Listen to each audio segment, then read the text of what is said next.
पौराणिक कथाओं में जिक्र मिलता है कि एक बार श्री हरि धरती पर भ्रमण के लिए जा रहे थे।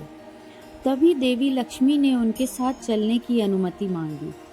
कई बार कहने पर भगवान विष्णु ने कहा कि वह साथ चल सकती है, लेकिन उन्हें एक शर्त माननी होगी। उन्होंने कहा कि धरती पर कैसी भी स्थिति आए, लेकिन उन्हें उत्तर दिशा की ओर नहीं देखना है। देवी लक्ष्मी भी भगवान की शर्त मान लेती है और साथ चल देती है।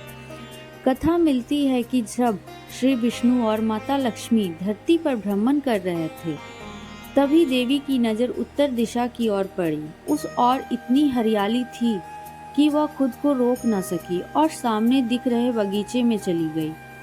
इसके बाद उन्होंने उस बाग से एक पुष्प तोड़ लिया और भगवान विष्णु के पास वापस आई। उन्हें देखते ही श्री हरि रो पड़े। तभी माता लक्ष्मी को उनकी शर्त याद आई। तब भगवान विष्णु ने कहा कि बिना किसी से पूछे उसकी किसी भी वस्तु को छूना अपराध है। देवी लक्ष्मी को अपना गलती का एहसास हुआ और उन्होंने भगवान से क्षमा मांगी। लेकिन श्री हरि ने कहा कि इस गलती की माफ़ी उस बगीचे का माली ही दे सकता है। उन्होंने कहा कि अब उन्हें उस माली के घर में दासी बनकर रहना होगा।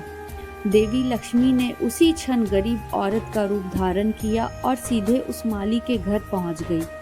माली ने उनसे कभी खेत में काम करवाया, कभी बगीचे में तो कभी घर में। लेकिन एक दिन उसे पता चला कि वह दासी कोई और नहीं, माता लक्ष्मी है, तो वह रो पड़ा।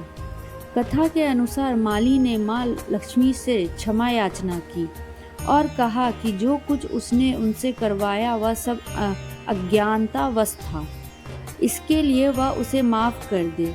माँ लक्ष्मी ने मुस्कुराते हुए कहा कि जो भी हुआ वह नीति थी, इसमें उसका कोई दोष नहीं।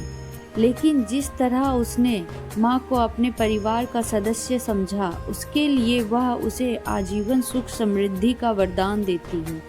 देवी लक्ष्मी ने कहा कि माली और उसके परिवार के सदस्यों को जीवन में किसी भी तरह का कष्ट नहीं भोगना पड़ेगा।